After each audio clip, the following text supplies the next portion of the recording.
조합제TV 시청자 여러분 안녕하십니까. 2019년 10월 14일 밤 10시 반입니다.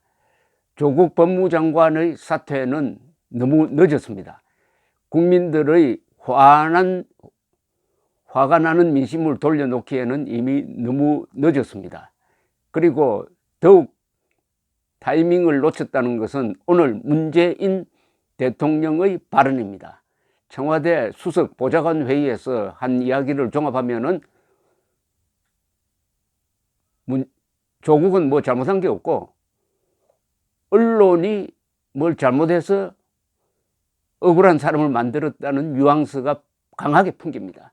더구나 조국, 윤석열 콤비를 만들려고 했는데, 환상의 콤비를 만들려고 했는데 그게 꿈이 되었다는 한탄밖에 없습니다. 이것도 완전히 국민들을 더욱 화나게 만든 말이었습니다. 유턴했어야 했습니다. 자신의 잘못을 솔직하게 고백했어야 했습니다. 그리고 조국의 문제를 지적했어야 했습니다. 그것을 다 무시해버리고 그래도 국민의 여망은 검찰개혁이라고 완전히 거짓말을 했습니다. 국민의 여망이 무슨 검찰개혁입니까? 검찰 독립이지. 그러면서 공수처라는 정권 수호기관, 정권 보위부죠. 정권 보위부를 신설을 핵심으로 하는 이 검찰개혁, 이른바 검찰개혁, 사실은 검찰 장악을 밀어붙일 자세를 보여주었습니다. 이 사건은 조국은 깃털이고 몸통은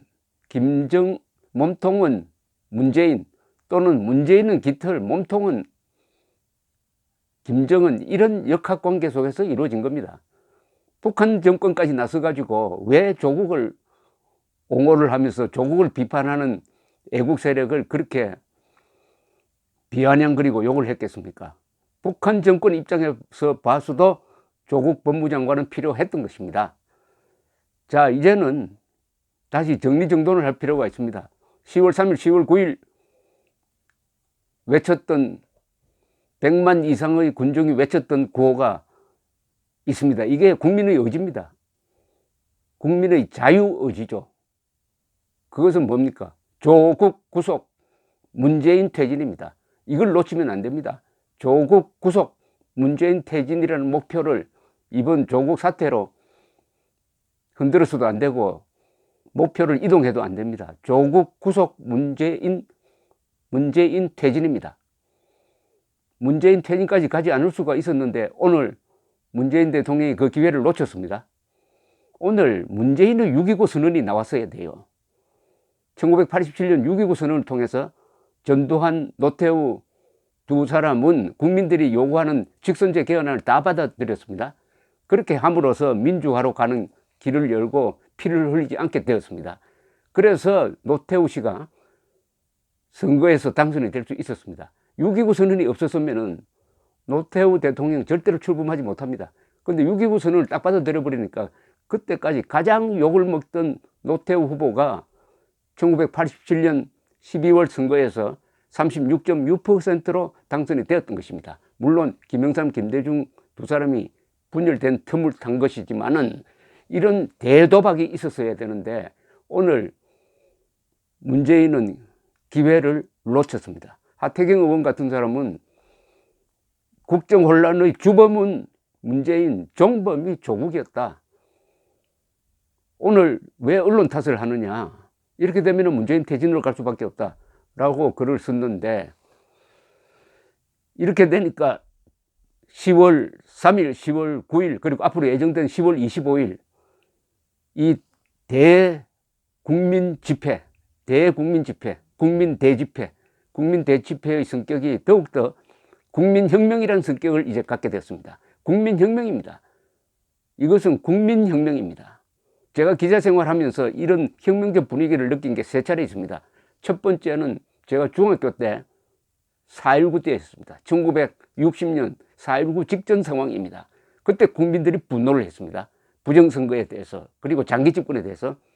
그리고 1979년 부마 사태 때 제가 부산에서 느꼈던 혁명적 분위기를 지금도 느끼고 있습니다.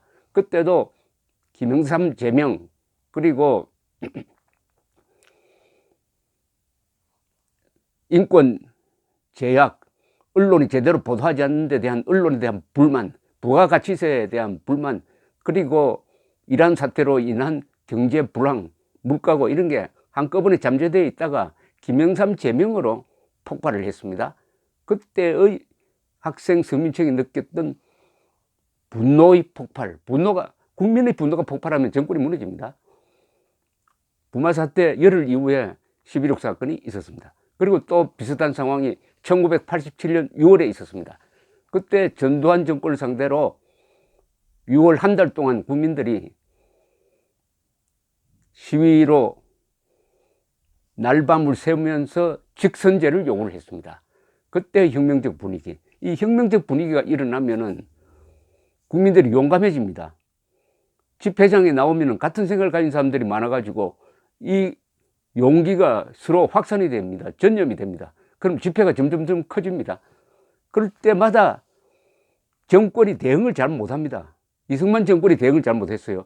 총을 쏘고 나중에는 이기붕 씨 이야기가 나는 경찰관들에게 총을 가지고 놀라고 준 것은 아니라고 생각한다. 이렇게 해가지고 또 기름을 붓고 최루탄을 맞아서 숨진 김주열 군의 시체가 떠오르고 이게 사진을 통해서 부산일보 특종 사진을 통해서 국민들을 더욱더 격앙시켰습니다. 당시는 텔레비전이 없을 때였습니다. 그리고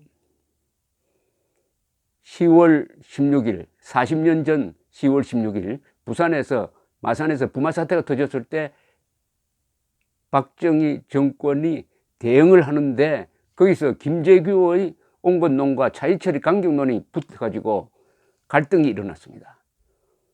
그리고 계엄령을 펴지 않아도 되는데 비상계엄령을 폈습니다. 과잉 대응을 했습니다.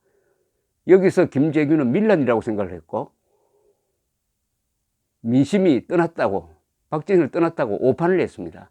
그래서 11.6 때 11.6 사건이 난 것이죠. 대응을 잘못했습니다. 그리고 박정희 정권은 대응을 잘못했고 이승만 정권도 대응을 잘못해서 무너졌습니다. 근데 87년에는 전두환 정권이 대응을 잘했습니다. 즉 국민들의 열기를 받아줘 버리고 플러스 알파까지 해가지고 6.29 민주화 선언을 하면서 정권 재창출을 가능하게 했던 것입니다. 이번에 문재인 대통령이 오늘 그렇게 나올 줄 알았는데 오늘 나온 걸 보니까 이승만 박정희의 실패한 대응을 그냥 이어가고 있다는 생각이 듭니다. 국민들을 더욱더 화나게 만들었습니다. 10월 25일 집회가 더 커지게 되었어요. 이 혁명적 상황은 이런, 제일 처음에 국민의 분노가 폭발합니다. 그 다음에 사람들이 모이면 용기를 갖게 됩니다. 용기가 확산이 됩니다. 그리고 시위 규모가 더 커집니다. 그러면 정권의 대응이 아주 뒤죽박죽이 되어버립니다. 그 다음 단계가 뭡니까? 정권이 분열합니다. 강경론, 온건론 분열하고 그 다음에 무너집니다. 반드시 정권이 내부적으로 분열한 다음에 무너집니다. 저는 조국 사태로 해서 민주당 안에 아마 이런 분열 현상이 일어날 것이고 그것은 지금 지지율이 문재인 지지율 오늘 조사를 보면은 41% 정도, 그러나 문재인 잘못하고 있다가 56%, 57% 이렇게 뛰고 있습니다. 그리고 자유한국당 지지율과 민주당 지지율이 거의 같아져 버렸습니다. 이렇게 되면 내년 총선을 장담할 수 없으니까 아마 민주당 안에서 노선을 바꿔야 한다. 지금 탈원전 문제 또 있습니다. 그리고 4대강 보호 해체 문제, 온 산야를 지금 태양광 설치한다고 해서 박정희 때 성공한 산림 녹화를 완전히 산림 파괴로 지금 가는 이 문명 파괴, 그리고 경제 불황이 지금 도사리고 있습니다. 이건 아직 표면에 나오지 않았습니다. 이런 게 표면에 나오고 자영업자가 나오고 블루칼라가 나오고 주부들이 냄비를 들고 나와가지고 두드리면서 못 살겠다 갈아보자 하는 이런 식으로, 그 다음에 학생이 나오고 고등학생이 나오는 식으로 이 혁명적 분위기가 확산될 가능성이 많습니다. 이 혁명이라는 것은 항상 생활인으로 확산이 되었을 때 진정한 혁명이 이루어집니다. 지식인에서 출발해가지고 생활인으로 확산되고 나중에는 소년도 뛰어나오고 주부는 이미 뛰어나왔는데 학생들이 뛰어나오고, 그 다음 이번 과거의 혁명적 분위기는 과거와는 다른 국민혁명입니다. 이번에 이것은 국민혁명이에요. 과거는 어떻게 보면 민주혁명이죠. 권위주의 정권에 대한 저항이었습니다. 4.19도, 부마 사태도, 그리고 87년 6월 사태도. 그러나 이번은 그게 아닙니다. 이번은 좌익 정권, 주사파가 핵심에 있다는 의심을 받고 있는 좌익 정권, 골수 레닌주의자를 법무장관에 임명한 정권, 그리고 한미일 동맹관계를 지금 해체해가고 있는 정권, 어떻게 보면은 김일성 세력과 대한민국 세력이 싸우는데 이 문재인 정권이 대한민국 세력이 아니다. 대한민국을 해체해가지고 김정은한테 갖다 바치려는 거 아니냐 하는 이야기가 거침없이 나오는 바로 그런 세력과 그런 세력에 대한 저항이라는 점에서 이것은 과거의 혁명적 분위기하고는 전혀 다릅니다. 이것은 국민혁명입니다. 즉 이제는 국민이 주인이 되겠다. 국민을 주인 자리에서 밀어내려고 하는 세력에 대해서 우리가 다시 자리를 찾아가지고 헌법의 칼을 뽑아가지고 대한민국에 반역하고 김정은 편에 섰던 자들을 정리를 하겠다. 국민이 주인이 되는 국민 주권론에 의한 국민혁명입니다. 이건 국민혁명입니다. 그래서 저는 10월 국민혁명이라고 불러야 됩니다. 근데 그 길로 가는 데 있어서 문재인 대통령이 오늘 유턴만 했더라면 글로 안 갈 수가 있었어요. 그런데 검찰개혁이 국민들의 열망이라고 거짓말하고 언론 탓을 하고 해서 기회를 놓쳤습니다. 오늘 문재인 남쪽 대통령은 유턴할 수 있는 기회를 놓쳤습니다.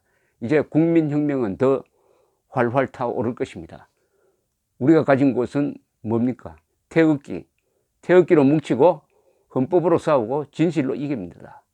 싸우자, 뭉치자, 이기자. 목표는 조국 구속, 문재인 퇴진, 국민혁명입니다. 그리하여 대한민국 세력과 즉 자유통일 세력과 공산통일 세력의 대결에서 국민혁명을 통해서 자유통일 세력이 남한의 반역자들, 남한의 이적분자들을 정리를 해야 됩니다. 그렇다고 조국처럼 죽창을 들 필요가 없어요.